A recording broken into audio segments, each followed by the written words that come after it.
Can you confirm that we are live? Yeah, we are. Good evening, everyone. Thank you for joining. This is the Climate Emergency Advisory Committee, or CEAC, meeting for the 2nd of June 2025. And I'm Councillor Robert Clegg. We'll start off going through the items on the agenda, first of which is Chair's announcements. So I don't really have any announcements per se, but I'd just like to open this meeting by both thanking and congratulating Councillor Hayley Gascoigne. So Councillor Gascoigne chaired CEAC for around 3 years, from mid-2022 until a few weeks ago, when she was appointed, or promoted, you might say, up to Cabinet, where she now holds the portfolio for environmental services, climate action and nature recovery. That's a portfolio that is dear to our hearts here on CEAC, and I know it's very dear to Hayley's heart as well. I'm very confident that Councillor Gascoigne will do an excellent job in this role. And Hayley, we will support you through our work here in CEAC, even when that support takes the form of constructive criticism from time to time. It will come from a good place, but please don't expect an easy word. Meanwhile, Councillor Gascoigne has left some very large boots for me to fill, and I will do my best to live up to her legacy. In other news about new faces, or faces we don't quite expect, Dominic Lamb is unfortunately unable to join this meeting from the officers' side, and so Jesse Feith is stepping up into his role for the evening. Lastly, on to general housekeeping. So this meeting is being recorded and broadcast. Councillors, members of CEAC, if you could please keep cameras on, unless there's a presentation going on. If you have any questions, please use the raise hand feature in Teams, and I will occasionally take a vote, so you can either raise your hand if you're on screen, or use the raise hand feature in Teams. Either is fine. Okay, on to item 2, which is apologies for absence. I've not received any. Has anyone else received any apologies? None have come through to Democratic Services. Thank you. In which case, let's move on to the next item, which is the minutes of the last meeting. So that was on the 9th of December 2024. Do we have any corrections, questions, objections around the minutes? Everybody happy with them? Just nodding. Can we take a vote to adopt those? Thank you very much. Item number 4 is the declaration of interests. Any declarations of pecuniary interests to disclose? See lots of heads shaking, so I'll take that as a no. Let's move on to number 5, which is public participation. I understand we have no public registered to speak this evening. So swiftly on to number 6, which is an update from the cabinet member, the new cabinet member for environmental services, climate action and nature recovery. That's Councillor Hayley Gascoigne. Hayley, the floor is yours. Brilliant. Thank you, Chair, for that and for your kind words at the start of the meeting. I'll do my best in this role. You know that, as you say, this topic is very dear to my heart, so I will be doing my best to, in the final years of this council, to move us towards our goals and our priorities as it relates to climate action. So for the update, local area energy plans. I know you have an agenda item on this later, so I won't go over this too much, so you'll learn lots about that if you don't already know what that is. But yeah, local area energy plans are the leading method for translating net zero targets into action on the ground, looking at our energy system. So that's where we're using energy, how we can generate energy and get it to the places we need to. Proper plan that looks at the timescales and how we deliver that and who delivers that. And I personally think it's a very important part of what councils can do related to climate action. So we have consultants that have been appointed to deliver the plan for all the Oxfordshire local authorities. There's 2 phases. So the first one is an overarching Oxfordshire-wide plan, a more strategic scale, looking at the investment and changes needed to happen to the energy grid in Oxfordshire. The second phase, which I think is what you'll be talking about today, is led by Vale, by our officers, working with the contractor to create a district local area energy plan for Vale. The second thing I wanted to talk about was the Nature and Climate Action Plan, something that we members of, so when I was chairing CEAC, but you guys as members of CEAC before, something we talked about quite a lot, and that has now been published and approved by Cabinet back in March, and that will guide the work that the councils will be undertaking over the next few years. And it will be available on the website for everybody to see, though probably once all the works have happened to the website, which I think you all know about. The Oxfordshire Local Nature Recovery Strategy is entering its final stages of preparation following a very successful public consultation at the end of the last year, which received, I've got down here, over 2,100 responses, and I know that members of this committee were also involved in some briefings about that, and so I won't be surprised about the level of engagement. And our officers have been deeply involved in helping to shape the final plan, which will go to Cabinet for approval in October, and then, should it be approved, being published in November. The Climate Action Fund, which I'm sure you'll all be well aware of, is now opened at the start of May and runs till the end of June. And that allows people to apply for their projects that relate to climate action. And there is some information on the website that can help people apply and what sorts of things they can apply for to help inspire people and showcase some of the stuff that happened before. So I would just ask that anybody from this committee and really any other members do promote this within community groups they know, and also their parish councils, things like that. So just to reiterate, you've got until the end of June to submit for that, so a few more weeks yet. And finally, the waste contract procurement. This is a really big contract. It's our largest contract at the council, and is actually really key for delivering our climate targets, as waste collection is quite a large source of our carbon emissions. And so our climate team have been involved in the process to procure a new waste contract, integrating climate considerations and questions within the specification and tender documents, and helping with the evaluation of tenders. So I think we can all agree that's an important piece of work. But that was all I wanted to share with you today. I'll happily take any questions. Thank you, Councillor Gascoigne. Councillor Hawson, I think you have a question. Thank you, Chair. I was just wondering, you mentioned the Climate Action Fund. You may not be able to say, and I understand if that's the case, but how is it looking in terms of number of applicants or the amount that's been bid for compared to last year, where I know we were quite oversubscribed? Yeah, I actually don't know how it's going at the moment. You're right that last year it was oversubscribed, although before that it was undersubscribed. So I think it says a lot for how we're promoting it, and it's actually a good thing when it's oversubscribed. But I don't know if one of the officers, Jessie, do you know the answer to that question? I don't have the latest figures, but a few weeks ago there wasn't a lot of applicants, so we need to push it as much as possible, basically. Yeah, we can circulate some updated stats probably. Thank you, appreciate that. I imagine as well that a lot of people leave it till the last week to apply. Yeah, there's always a flurry at the end. So yeah. Thank you. Any further questions for Councillor Gascoigne?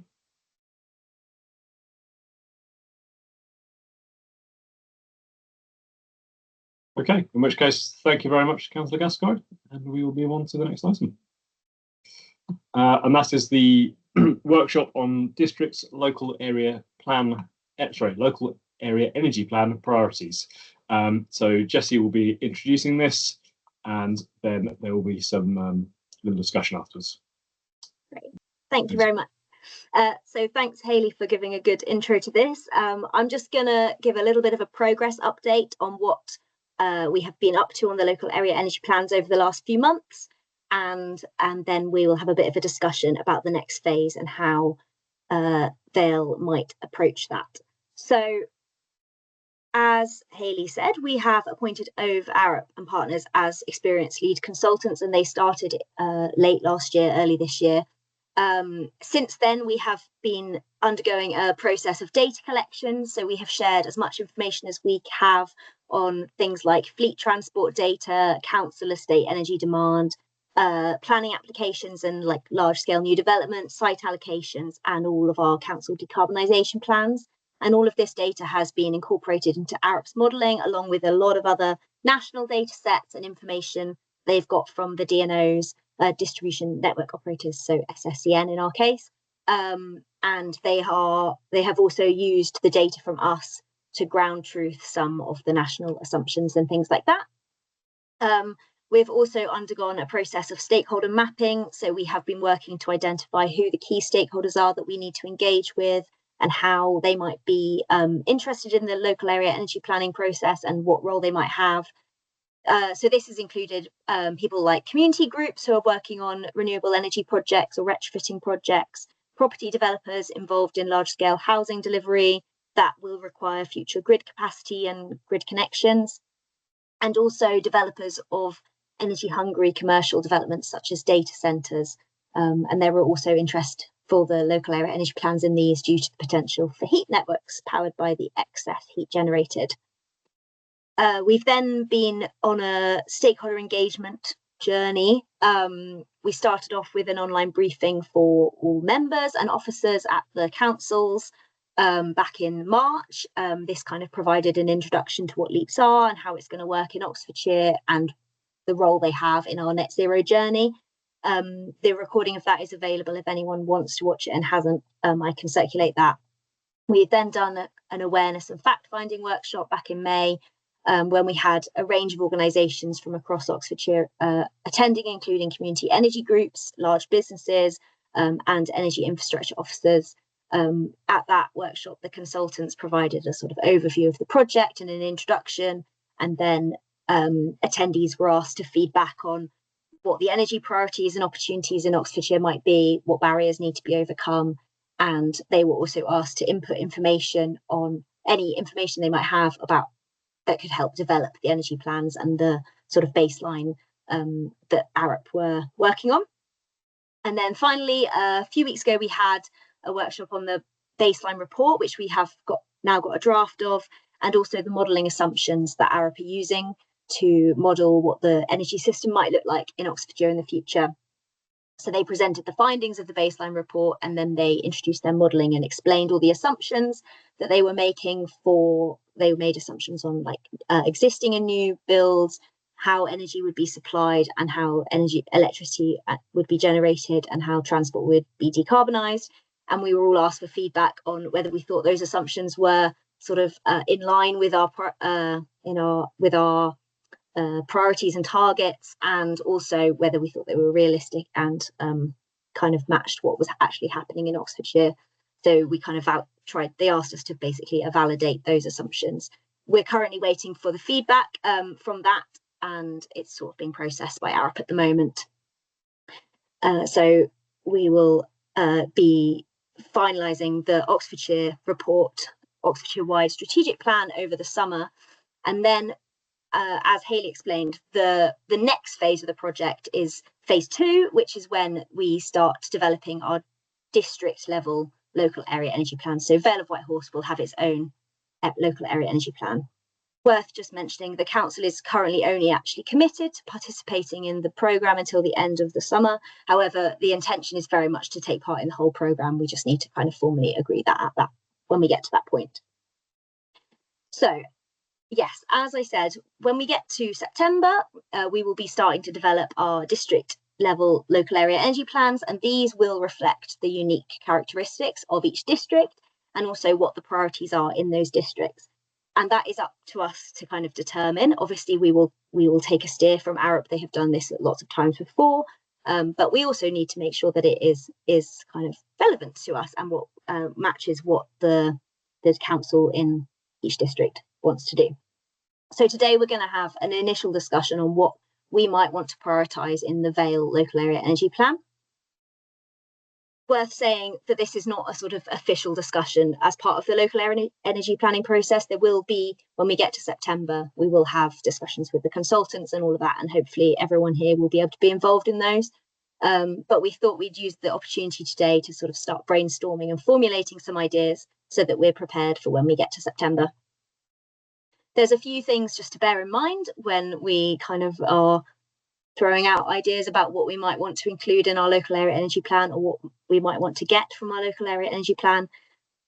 We do need to make sure that the actions in the local area energy plan are feasible and implementable. It might not be that the district council is responsible for delivering all of them, or it won't be, because the district council probably won't exist when we get to that point, but they still need to be realistic. But also the distribution network operators, you will be using the LEAPs, local area energy plans, as an indication of the level of an area's ambition. So, and they will use that to guide their investment decisions. We actually have a window of influence at the moment. Over the next 12 months, the distribution network operators have to submit their investment plans to Ofgem for the next 5 years from 2028. So we need to try and accurately reflect what we want to happen in Vale and what can happen. We shouldn't be overestimating it, because that's then not going to be deliverable. But we also don't want to underestimate it, because that might mean that the DNOs don't invest as much as we need them to.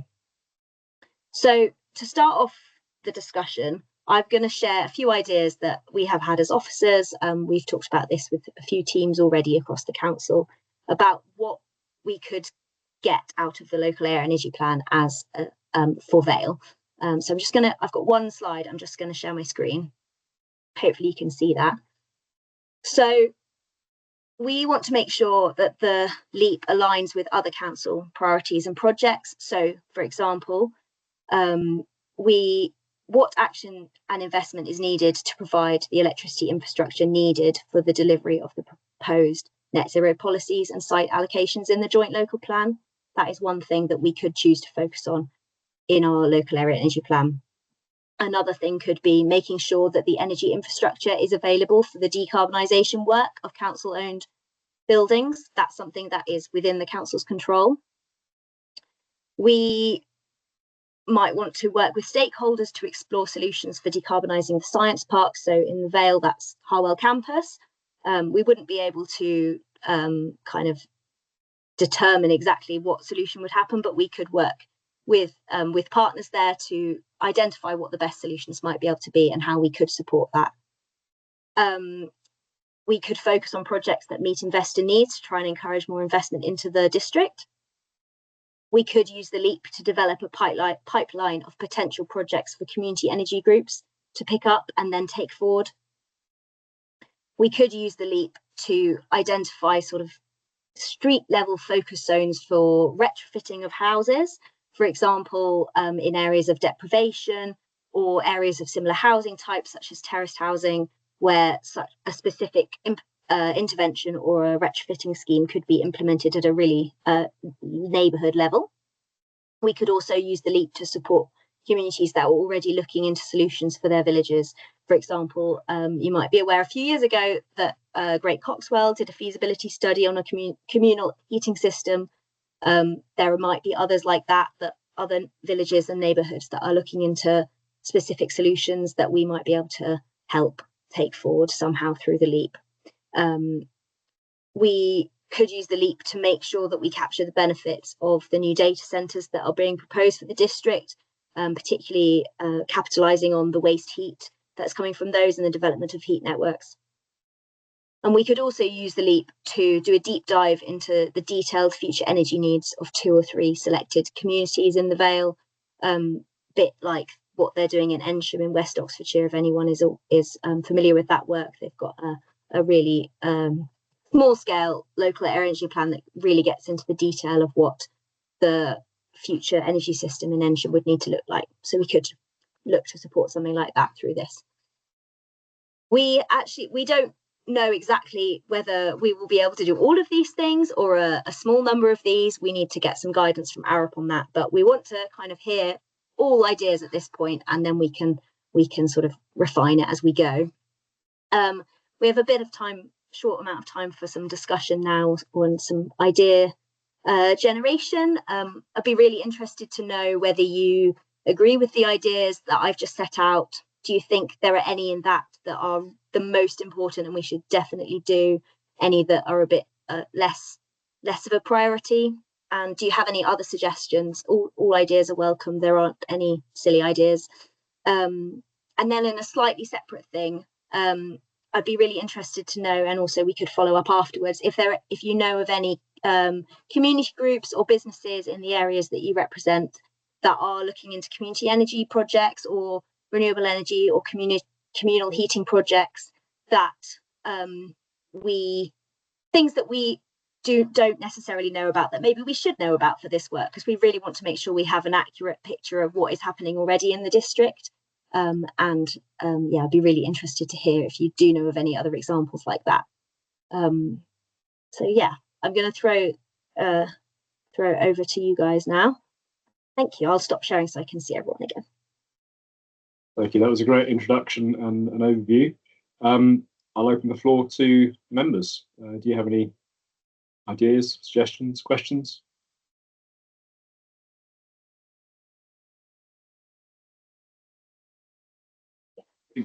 Councillor James just pipped Councillor Horton to the race there. So, Councillor James. Thank you. Yeah, thanks very much for that presentation. So I did really like those priorities.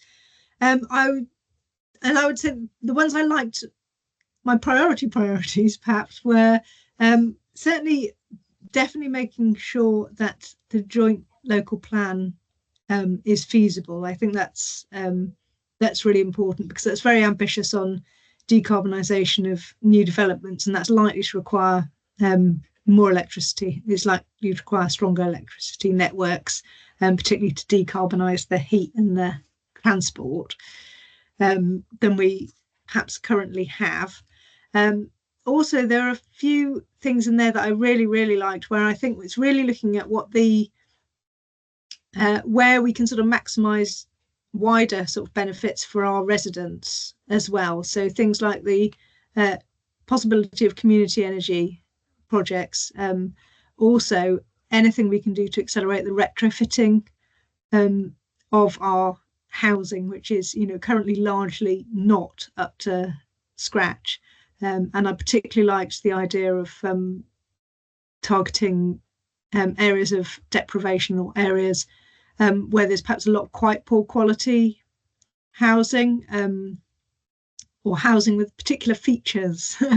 So system built 1960s council estates, for example, that are really have pretty terrible insulation levels and are potentially quite hard to treat, particularly unless you take them as a whole block altogether. I thought yeah, that was really important. And then my comment from the point of view of my ward would be, so part of Harwell campus is in my ward, and that's clearly something that you're looking at and addressing. So I probably don't need to say much more about that. I mean, they're already very energy hungry, some of the science facilities there, and some of the proposed ones will be even more so. Plus there'll just be more of them. Also, there's a huge chunk of land up there, though, that is not being developed, that is still closed nuclear site. And I don't know, and I think often when we engage with Harwell campus, we engage with the sort of the outward looking bit that is being developed, where Rutherford Appleton Lab is and the Harwell campus organisation themselves. But there's a huge closed nuclear site there. And I've forgotten who's got the contract for managing that at the moment, because it does change over the years. And there's a lot of land that cannot currently be built on, but potentially might be suitable for solar. On 25-year timescales. I mean, they've easily got that long before they're decommissioned in the corners of that area. I'm sure there was other stuff I thought of, but I'll let someone else have a go. Thank you. Thank you, Councillor James. Councillor Horton. Thank you. Two things. The first was just I wanted to clarify something. You briefly mentioned it, but it somehow skipped past me.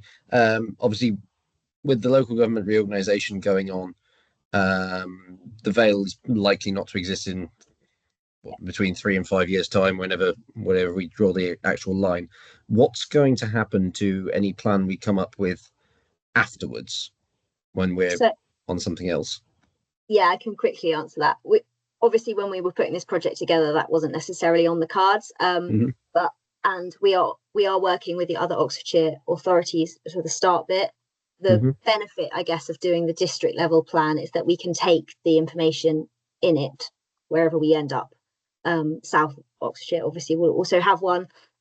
So it's, as well as developing the actions in the plan, it also gives us that modelling of what we need, which will be relevant wherever we end up. That makes sense. Yeah, and as we will be very much considering LGR as we develop the actions. They will have to work within that context. Super. And I guess the other one's a comment in terms of priorities, which is I'd be very keen to see if we're looking at recommendations or directions to try and push solar generation. I'd be very keen to try and push it onto land which is already being used for stuff, be that car parks, be that onto industrial buildings that have a vast open roof that's not doing anything, as opposed to seeing it put onto greenfield sites. It strikes me as a far better use of land than just putting all the panels up in the middle of a field and leaving them there. So anything we can do to push that would be much appreciated.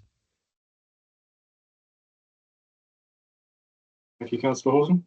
Councillor De La Hart. Thank you, Chair. Yeah, I was looking at two things there, the science parks and community energy projects. I imagine the science parks are all being fairly proactive about this and probably have everything in hand and are looking after it themselves. Although Milton Park, which I know quite well, doesn't seem to have as many solar panels as you would think. But I imagine that's a big opportunity to reduce fossil fueled electricity, but it's probably being taken care of by them, whereas community energy projects are probably smaller opportunities, but probably need more support than a big organization like MEP or whatever it's called, MEPC, I think. Yeah. Yeah.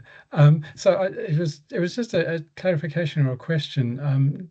Have I kind of got that right, that the science parks they've got it in hand and community energy projects probably need a bit of support? I would definitely say we're very keen to support the community energy, and that is probably where the council can have a bigger role. What we need from the science parks within this process is an understanding of their energy needs, because that will have a knock-on effect on the surrounding areas and the electricity that is available for developments elsewhere as well. So it's kind of almost a two-way street, I guess. This process is us also getting a better understanding of their plans and what the future energy demand is of those sites, because it will have an impact on surrounding areas as well. So it's quite a big opportunity that we do want to work with. Yeah. Okay. Thanks. Thank you, Councillor De La Hart. Councillor Thompson. Excellent. Thank you so much, and thanks for all the work on this. I guess I'm not really sure whether it's questions or comments, but I'll try and be as brief as I can. I think the first one is that I understand the value of having a district-wide local energy plan, and of course we know there's local government reorganisation. But given that how much of this is going to link over to things like the joint local plan, has there been any consideration saying, well, actually maybe we just have one that's joint with South rather than an individual one? I don't know whether that's even permitted. It might not be, but I would wonder whether that was something. The other thing I would say is that I think all the 7 priority areas look pretty good to me. But I'm also aware that given resources, we probably do want to try and limit that down further. And I'm sure this is something you as officers have thought about.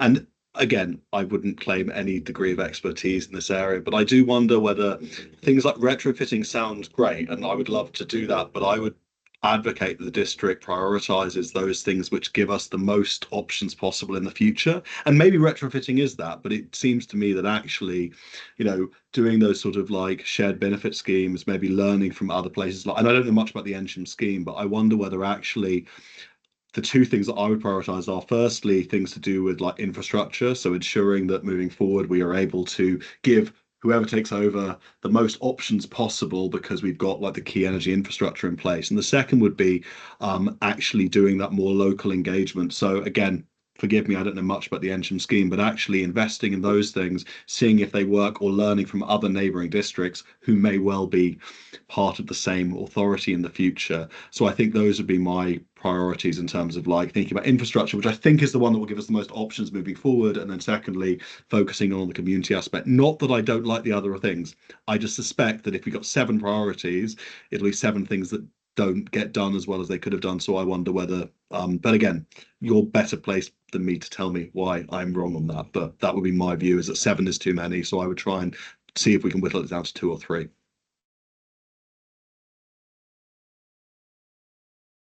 Thank you, Councillor Thompson. Jess, any thoughts on Councillor Thompson's point, or is that something to come back to? We have had on the whether we could do it joint with South Oxfordshire. That is a discussion, but at the moment that is not what we are proposing. But if there is a strong will to do that, then we could look into that. We will be following the same process for both councils. It is likely that there will be a lot of crossover, so we can look into that. Yeah, I agree. We probably need to whittle it down. That's what we're trying to do here today. So yeah. Thank you. I'll come to Councillor James again, and I have some questions of my own. So I'll pull chair's rank after Councillor James. Thank you. You're welcome to go first. I just wanted to comment on something actually that that Councillor Horton said about. So I totally understand why you're saying that you think we should put solar on roofs and car parks, things like that first.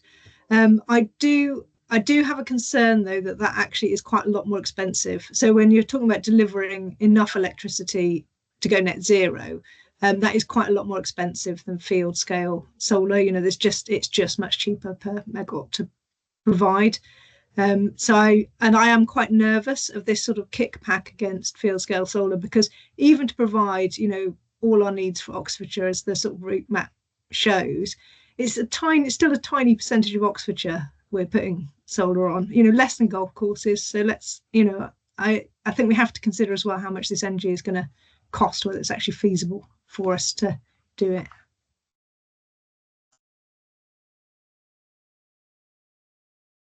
Okay, thank you.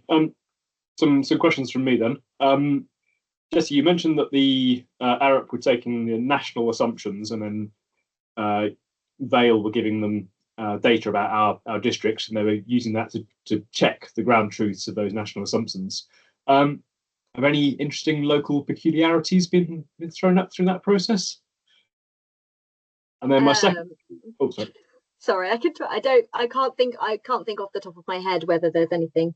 They did it for example, they use like floor size to estimate energy consumption in a building, and then you would use that. Then you would just check it with a few local examples, and things like that. I'll have a think about that, because it's a good question. Curiosity rather than anything terribly important. My second question was much more relevant. Was about one of the suggestions you had was to focus on projects that meet investor needs. And the question I have is, what might those needs be? And is it homogeneous across investors, or are they multifaceted? And how do we know what the investor needs might be? So I'm probably not the best person to ask this, but this is something that we're kind of starting to look into, and we've got a few sessions coming up over the next few weeks on this topic. I think it sort of links in with the 100 Together stuff that's going on around the county in terms of green financing, and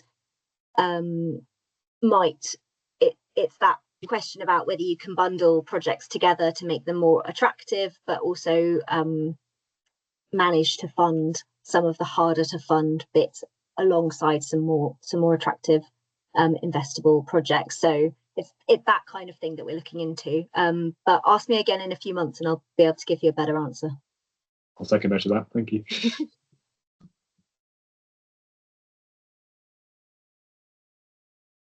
Jessie, do you have what you need to? Yes, thank you. That was really helpful. Really good. We'll be banging on about this for quite a long time, I think. So we'll definitely come back at a future meeting and bring an update. And yeah, if anyone has any other things they want to talk about, you can always get in touch. And we're very keen to hear your thoughts. Thank you.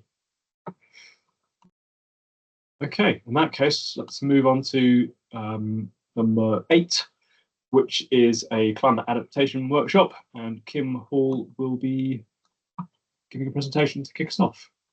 So, Thank you, Chair.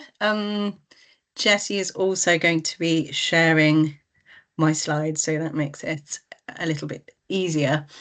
So the purpose of this workshop is to seek feedback on actions from the adaptation route map for Oxfordshire and discuss recommendations for relevant district level actions to carry forward into the annual review of the NCAP. So just to be clear what we mean by adaptation, altering our behaviour systems and in some ways of life to protect assets, buildings, businesses, people, environment and society from the worst projected impacts of climate change. So as an introduction to this work, I just have a couple of slides now to give us a bit of an overview of what that might look like for Oxfordshire and in particular Vale of Whitehorse. So we'll all be familiar with the likelihood that heat waves and flooding will become more frequent, with a 1 in 3 chance that Oxfordshire will experience maximum temperatures above 37.5 degrees C within the next decade alone. And by 2085, the maximum temperature in Oxfordshire could reach 46.5 degrees C. There's also a 1 in 3 chance that Oxfordshire will experience heavy rainfall events greater than 50 millimetres a day within the next decade. And then by and by 2050, population of Oxfordshire exposed to flooding is likely to increase by as much as 16%. We also know that exposure to these changes and risks are not evenly spread, with vulnerable populations likely to be impacted more than others, making inequalities even worse. Of course, there's a strong economic case for taking action and taking action early. An assessment of the potential economic costs of climate change to Oxfordshire found that it's already costing Oxfordshire's economy tens to hundreds of millions of pounds a year, with that loss rising to between 1 billion and 1.8 billion a year by 2050 if no action is taken on adaptation. Next slide, please, Jessie.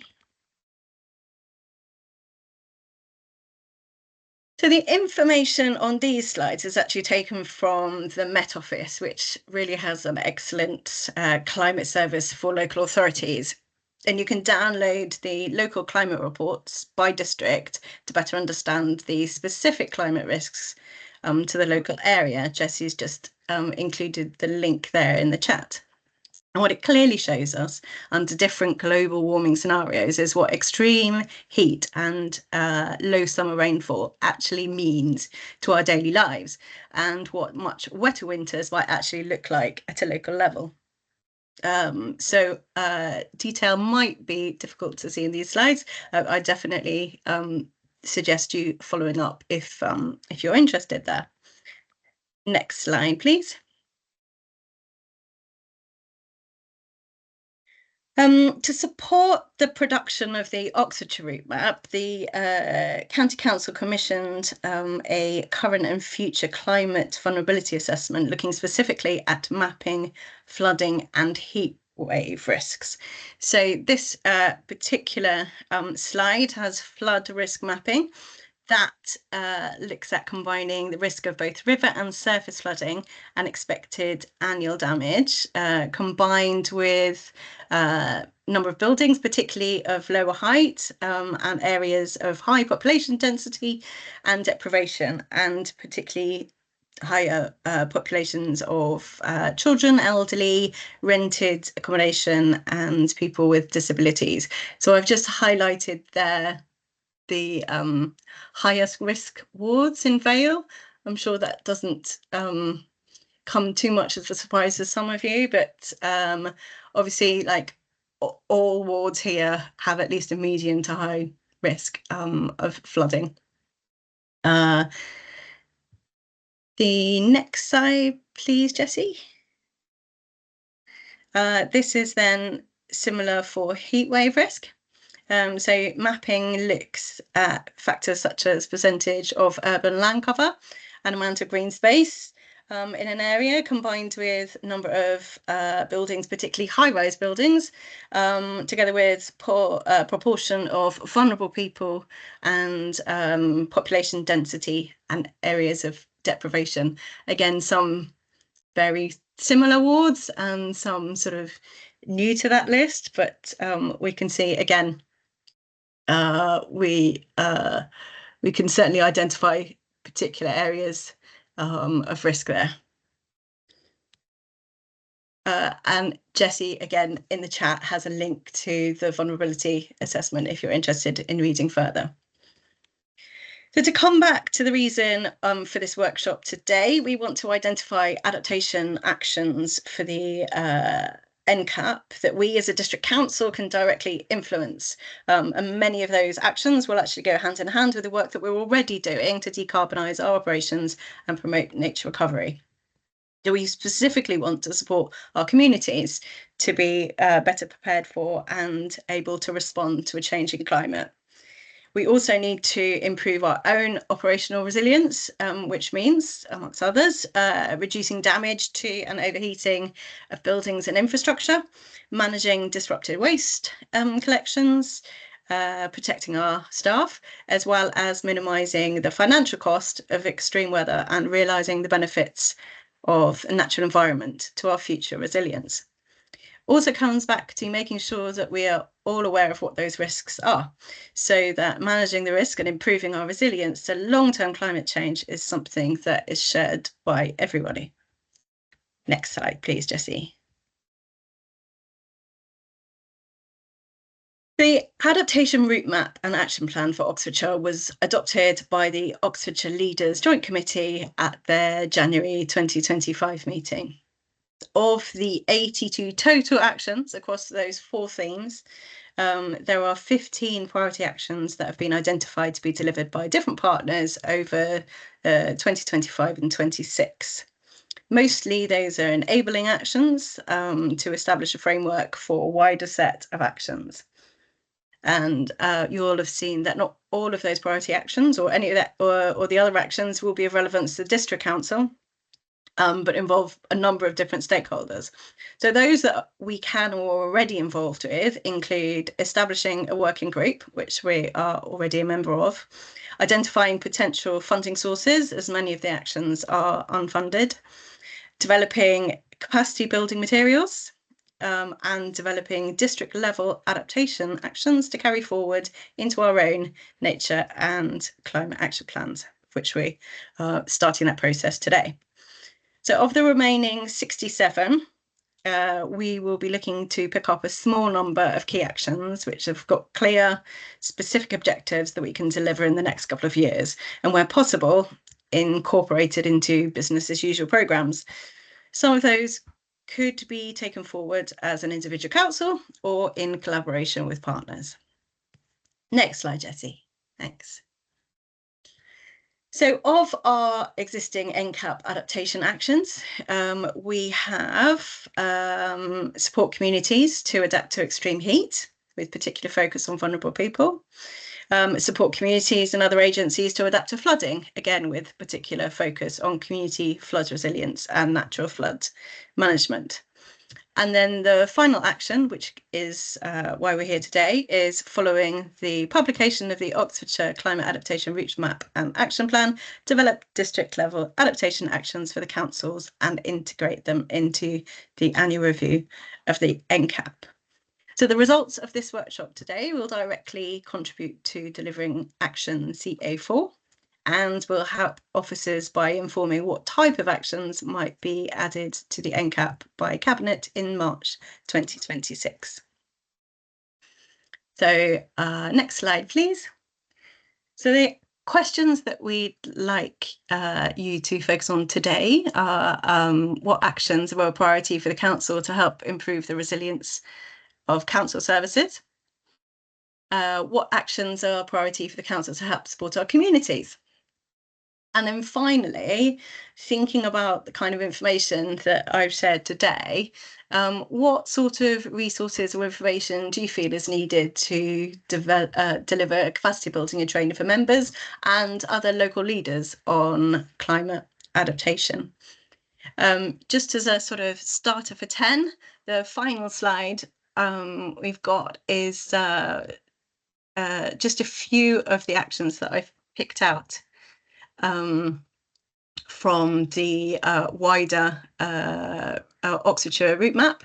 So perhaps they might be, again, ones to sort of start us thinking, but certainly rolling out a climate adaptation communication strategy plan, looking for new ways of funding community resilience projects, looking at how we may want to incorporate adaptation options into net zero retrofit programs, for example. Also looking at perhaps a database of local adaptation projects that have already sort of been kickstarted. Also supporting parish and town councils with adaptation planning.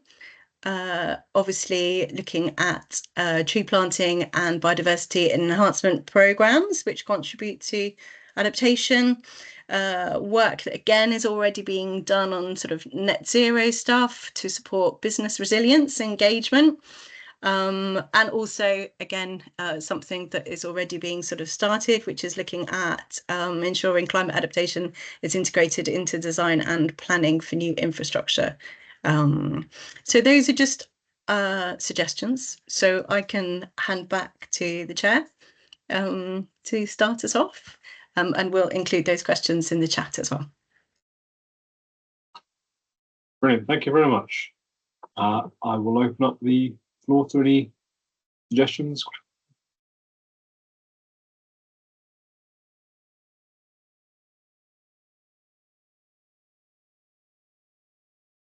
So just as a reminder, the questions are, what actions are a priority for the council to help improve the resilience of council services?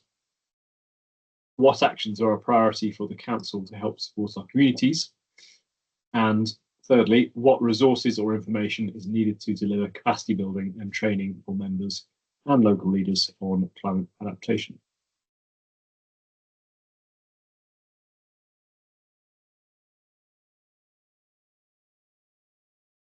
Councillor Thompson.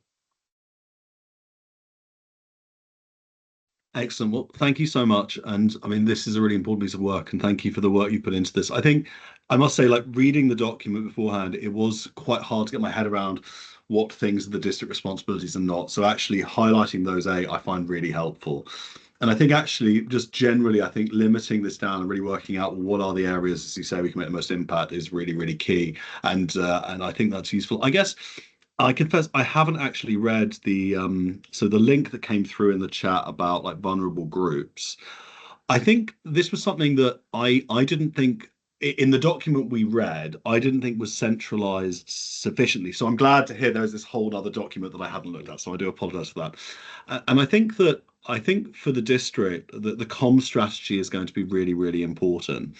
And I would just say, and I'm sure this is already planned, but I think when we're thinking about the comm strategy, we need to think about mainstreaming those vulnerabilities right at the off. And I'm sure that's in mind already, but really thinking about how these events are going to impact, you know, men, women, boys, girls, elderly people, people from different minority groups and all, you know, vulnerable groups in different ways. And so I don't know, I'm sure that's already in hand, but I think that when it comes to this, of course, there'll be limits on what the district can actually do. There are so many stakeholders involved, national government, etc. But what the district can do is share comms about how people can adapt, how they can be more resilient. And I would just advocate, and I'm sure this is going to be done, but that we start thinking right from the off about, you know, not just how it affects people who are more obviously vulnerable, like people, for example, in, you know, care homes and children, but actually start thinking about how this does affect people on different income levels, etc. And I'm not exactly sure how to do that, but I guess, I don't know. I think the comm strategy seems to be really key.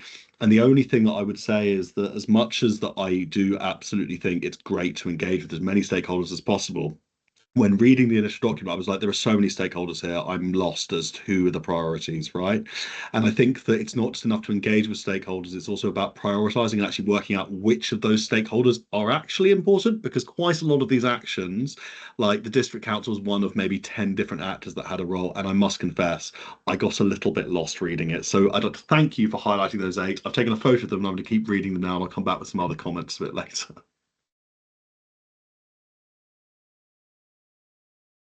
Thank you, Councillor Thompson. Councillor James. Thank you. Yeah. So yeah, I mean, just a couple of thoughts, because it is a huge. Yeah, it was. Thank you very much. Really helpful to have that, Tracy. It's a huge document, and I could see that there was background evidence behind it, but I feel like I've only just sort of scratched the surface. I mean, I found, yeah, some ArcGIS data as well that was sort of behind it as well. That seemed to be accessible with showing my ward, for example. So a couple of things that I think I would particularly like us to see us highlighting, because I'll say it again, retrofitting, and particularly that sort of focused retrofit of where we've got poor quality housing, particularly in more deprived areas. And I noticed that some of the kind of areas where I might think that would be likely to come up probably did come up as quite high risk, particularly for heat waves. And better insulation is going to be so important for things like heat waves, and going forward, as it already is, just for fuel poverty and keeping people warm and healthy now. In terms of support and community, I think what's going to be really important is for us to be able to turn to each other in our communities when there are infrastructure problems, which obviously is something that happens now anyway. So, you know, no reason that we're not planning for it. And some communities are very good at it anyway. So a bit like a lot of our communities did in COVID, of, you know, setting up sort of WhatsApps or local networks so that if somebody's stuck, they know how to get in touch with their neighbours so that somebody can pick them up a prescription or some food or something like that. Because I think, and something that happens in my rural ward that, in fact, you know, I've raised as a question at council before, that isn't something we can control, is we get a lot of power cuts. It's quite a rural ward, and we get a lot of power cuts. And for some people, that's very tricky and potentially even dangerous. You know, they've got medical equipment running on it, and it's that kind of local network of people knowing who to look out for, and things like that. And I think that there is a role for us as a district council to help parishes and communities build that kind of person-to-person resilience.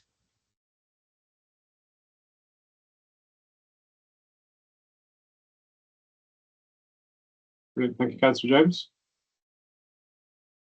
I see no hands up right now. So a comment, question, suggestion from me.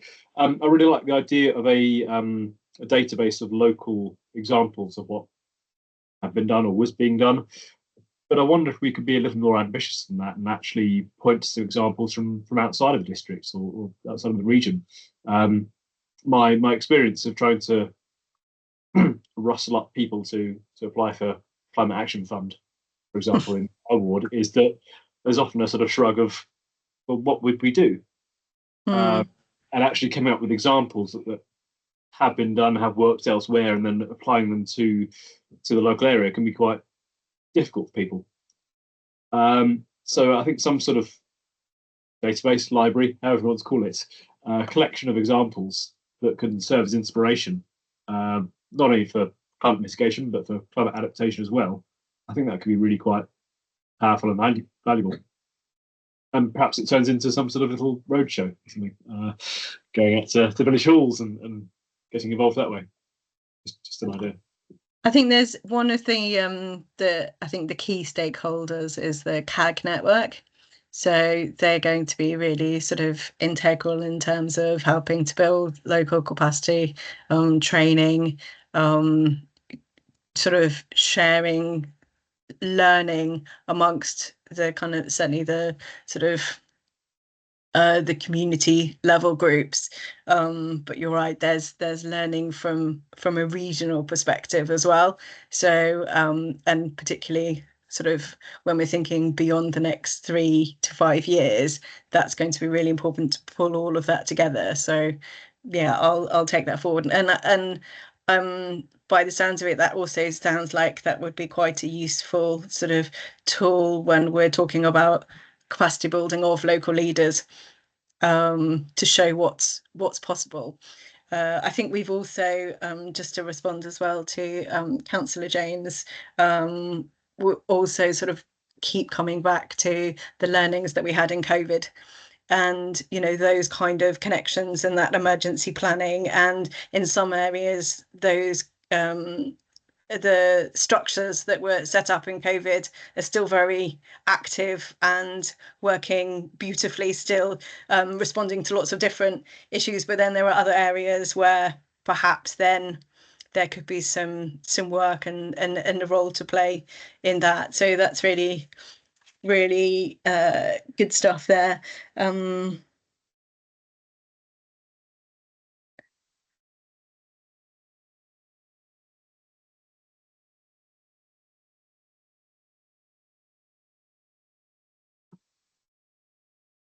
Another question or comment from me. I know the emergency services, for example, and the military will do these sort of war games where they say they imagine that something very bad has happened, and then they get their people to respond to it as if it were a real event. I'm not suggesting we actually go into actually simulating a heat wave or a flood for real, but is there is that exercise being done, at least on paper, about imagine a situation where the Vale or Oxfordshire is hit by a huge heat wave, then what might the implications be? What might the responses be? And could we potentially learn from that thought exercise about, okay, we as district councillors, for example, if we are getting a lot of concerned residents saying, I'm really concerned about myself or my neighbour or my family member, who do I contact?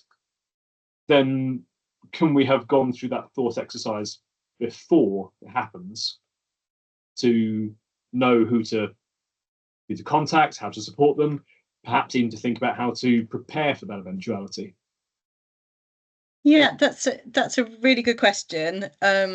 The emergency sort of planning teams are engaged with this piece of work, so that's really good. In terms of sort of kind of scenario planning for our own business resilience, then again, that's something that we need to follow up and sort of make sure that obviously climate adaptation, climate change is part of that, stress testing various kind of future scenarios, etc. Also, there's work being done with town and parish councils in terms of their emergency plans, and again incorporating this kind of thing within that. So yes, that is happening, but I'm going to go away and find out a little bit more about like how much that's happening, and I can again feedback on that.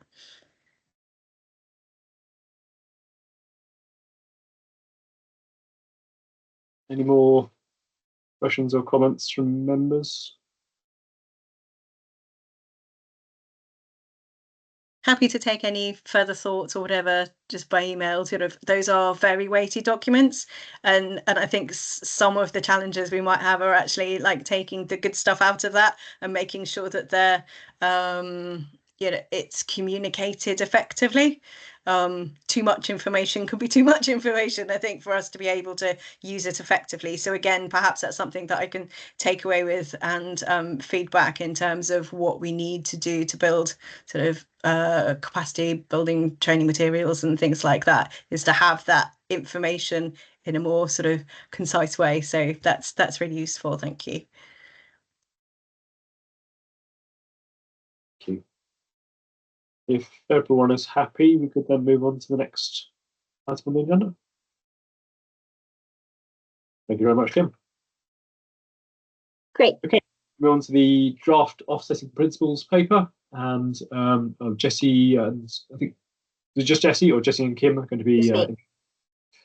Just a reminder, this comes out of the previous CEAC meeting on the 9th of December, where I can't remember exactly who was there, but we as a committee discussed this. That has been written up, worked into this paper, which Jessie will now talk us through. Great, thank you. So yeah, as was just described, we talked about this back in December, and we had a discussion that was based on two main questions. The first of those being, should the council be considering investing in offsetting or carbon credits to reach our net zero target? And if we did decide to do that, what should the council's approach to offsetting be? So just to remind everyone quickly, overall it was sort of accepted that it was very likely, or basically certain, that we would have to purchase carbon credits if we wanted to meet the operational net zero target. But of course, we all agreed that we must focus on reducing emissions as much as possible first. That's obviously a given. But it was agreed that if the council did purchase any carbon credits at any point, they must be kind of high integrity credits from local projects that deliver the maximum benefits to the district. So the paper today sets out a proposed way forward for this area of work, and it presents an updated set of good practice principles which could be followed to offset the council's residual operational emissions. So just a reminder quickly, we're just talking about the council's own emissions, so that is only from the services that we deliver, so waste, leisure centres, etc., etc. We have refined the principles based on the discussion at the last CEAC meeting. I'm not going to run through those now. You should have the paper in front of you and can have a look at it, but I'd be happy to take any questions at the end on that. Obviously, as touched on earlier in this meeting, in the month since December, the context of this discussion has shifted due to local government reorganisation. This council is not going to exist in 2030, which is the year that we would need to start buying carbon credits in order to meet the current operational net zero target. And it's not for us to say whether the new council will retain the net zero target that we have at the moment, or what actions we will take to meet it. They will take to meet it. However, just like all the other councils' decarbonisation work, it's important that we continue to make progress in this area during the local government reorganisation period. The concept of purchasing offsetting or pursuing offsetting opportunities or purchasing carbon credits for a council is an emerging one. So we need time to sort of develop our approach, work out how we could do it in theory, and for us as officers to gain the necessary skills and knowledge. So that's why we're moving this forward at the moment. We have developed this set of principles which are set out in the paper. And the proposal of the paper today is that CEAC recommend that Cabinet endorse the framework set out through these proposed principles, which they're in Annex 2 of the paper if anyone wants to have a look.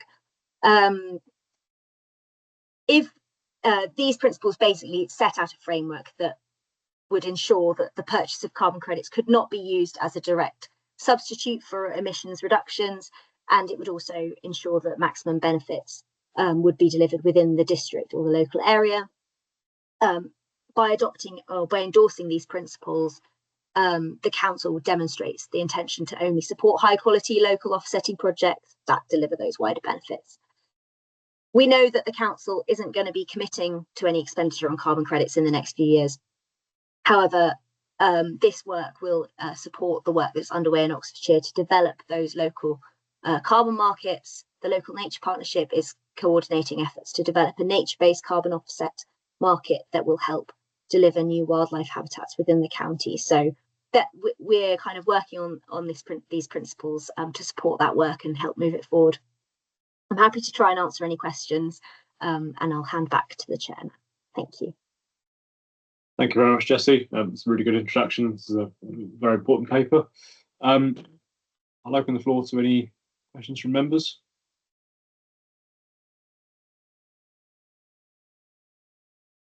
So I'll kick off with my own question. So one thing I spotted, generally speaking, I'm very, very happy with these principles, and they align very well with what we agreed, or I can remember us agreeing back in December, which feels like a very long time ago. One thing I spotted, though, is that priority number 2 seems to contradict priority number 7 to some extent. So priority 2 says that offsetting that removes carbon from the atmosphere will be prioritised. But the example given in number 7 is that where possible, offsetting projects should be directly related to the greenhouse gas emissions being offset. And it says offsetting greenhouse gas emissions by producing renewable energy will be better than an offsetting projects that might remove greenhouse gases from the atmosphere. Have I got that contradiction right, or am I misunderstanding something? Sorry to put you on the spot like this. No, that's fine. You might have done. I think to give a little bit of explanation around, for example, point 7, this is to align with the policy in the joint local plan, which basically says that if a new building is being developed and can't meet the joint local plan net zero policies on renewable energy generation, this is the best way to offset that is to generate that renewable energy somewhere else. So you're directly matching what should have been delivered on site elsewhere. I'll have to have a look at the potential contradiction, because generally the principle 2 is like the overarching better principle for offsetting. That's what's in the Oxford principles, which are the sort of internationally accepted Oxford principles, developed by the university. That's why they're called the Oxford principles. Thank you. That doesn't really answer your question, but I will have a look at that. I need to look at it in a bit of detail. That's fine. Thank you. Councillor James. Thank you. So I just had a couple of questions. So my first one was just on number 3, why the area was Oxfordshire and not Vale or South of Vale. Yeah, that's a very good question. Mainly because there aren't actually currently any schemes in South or Vale that exist. So even if we wanted to buy credits that were generated in South and Vale, we couldn't. And part of these principles were developed through this project that we're working with the Local Nature Partnership, which is an Oxfordshire-wide project. So that was kind of the reason for that. We could, of course, make it more specific, but that also then really limits our options. Like, we obviously want to deliver local benefits, but they don't exist at the moment. So if you limit it too geographically, you actually just cut off all opportunity. Yeah, I did wonder if it might be that, and I can see how it would kind of fit with the local nature recovery strategy, potentially quite nicely. Although it did also occur to me that, depending on local government reorganisation, we might also actually want to look into Berkshire potentially in the future. But it's also, we could potentially do it on a sort of mileage. Boundaries don't necessarily align very well in this context. So it could be it's a good point. And then not dissimilar to Councillor Clegg's question, so again about number 7, about offsetting with something directly related to greenhouse gas emissions being offset. So I felt that there was could be a bit of a conflict between this one and 9, which is that the co-benefits delivered by offsetting projects should be maximised. So not necessarily a conflict, but just that, you know, what you decide to do might deliver better on one or the other of those. You might have to kind of prioritise them. I mean, personally, I think I would really like to see us prioritise 9, the co-benefits for our residents, because I think if we, in choosing to offset, we are choosing to spend public money that certainly at the moment we are not legally obliged to spend. And so I think that is quite, so for me, I feel that is quite an important consideration, the co-benefits for our residents. So I would certainly prefer that to be perhaps a little bit higher up in the priority, because I think that's my concern. There's quite a few different priorities that could sort of work against each other. And then how do we decide which is our priority? Obviously, assuming that we actually have any choice at all in, and that there are a choice of offsetting options available to us. Thank you, Councillor James. Before I move to Councillor Howson, just a quick question of clarification. Are the proposed principles in order, or are they just of equal standing? Yeah, they also, I guess, they provide a framework overall. It is probably impossible to actually invest in a carbon credit that meets every single one of them. But it sets a sort of expectation overall, and maybe we should make that clearer in the introduction. Thank you. Councillor Hawson. Yeah, I think this has already been sort of loosely covered by what Councillor James said, but I thought I'd on point 3, similarly, obviously, I get why we've said Oxfordshire, but to me, it feels like it almost wants to be a more clear hierarchy going down of, you know, obviously, yes, we want it as local as possible, and then clearly stating that, Vale comes first, Oxfordshire in general comes second, and then whatever the enlarged area beyond that comes third, then UK, somewhere else UK, let's say up in Scotland, comes last, and then European, and then anywhere else. I don't know how detailed we want to go into it, but that's certainly the way. I hope that's the way it's currently being interpreted, and I don't know what we need to write to just make it clear that that's the intention.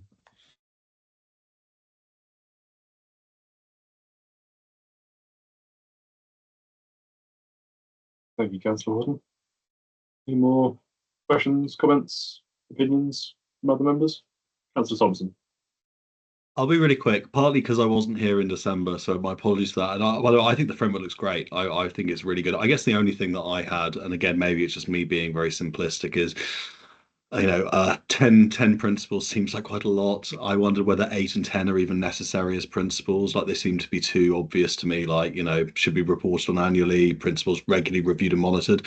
I just wondered whether there's a way of getting it down to 1 page and just having 8 principles, and then those 2 are just sort of like common sense standard things. But that was the only thing that occurred to me when I read it. I thought the whole thing looked really good. So I'm not gonna, I'm sure this was discussed in December, so I apologize if I'm contradicting things that were already discussed.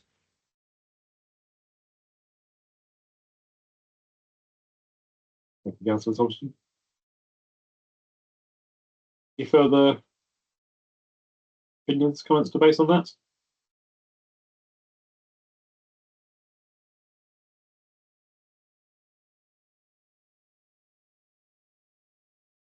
I believe we need a decision on whether or not CEAC supports the paper and is willing to send it up to Cabinet.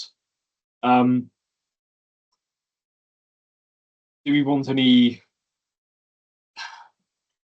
clarifications or amendments made to the paper, or at least put in requests for those? Is that feasible? We could do some subject to clarifications, or yeah, that would be fine. In which case, is CEAC happy to vote to send this up to Cabinet, subject to clarifications?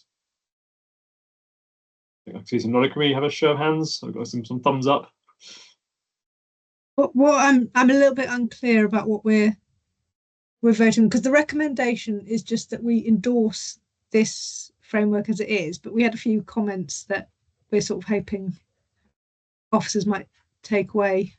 So I don't think we are quite endorsing it as is exactly.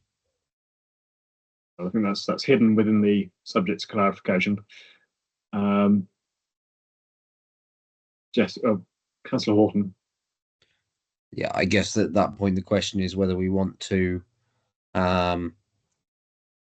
essentially endorse it with and trusting the officers to clarify any of the points we've raised this evening, or whether we want to push it back until December to look at it again. Wasn't really feeling we needed to push it back, but just I'm not quite sure that what are the words that are going in the minute that we've agreed to, because I don't think it's quite what's written in the meeting papers now.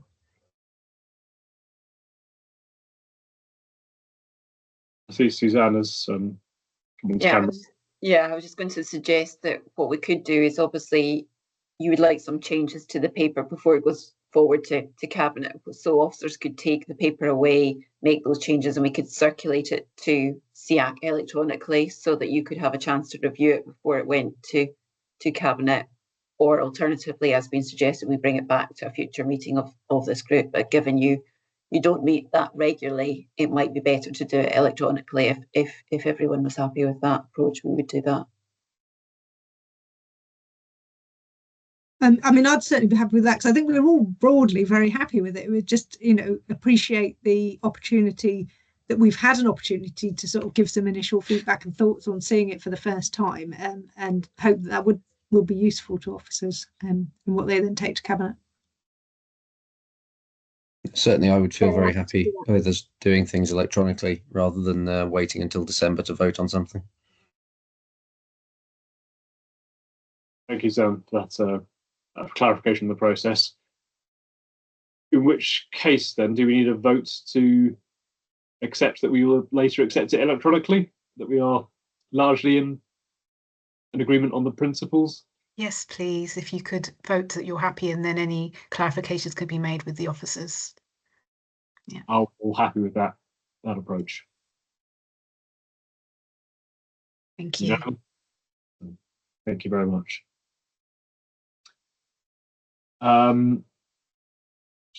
Okay, we're on to the last agenda item, which is an update on task and finish groups and future agenda items. I don't believe there are any task and finish groups to update on. So the question really is, do we have any ideas for future items that we might wish to have task and finish groups on? That's for James. So in the light of local government reorganisation, obviously, we're not going to last as long as our council plan and our nature and climate action plan as we originally envisaged it. So at some point there will be some, well, obviously it's ongoing already, prioritisation, and a sort of year-by-year decision of what actually we can achieve. I'd very much welcome CEAC being able to have some input into that on the nature and climate action plan. Okay, thank you for that.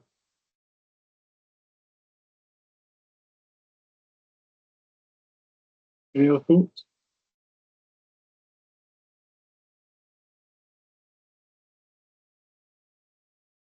Okay. If there are any further thoughts occur to you after this meeting, then do feel free to email them through. Otherwise, I think I shall thank you all for your participation and wish you all a good evening. Thank you very much. Thank you.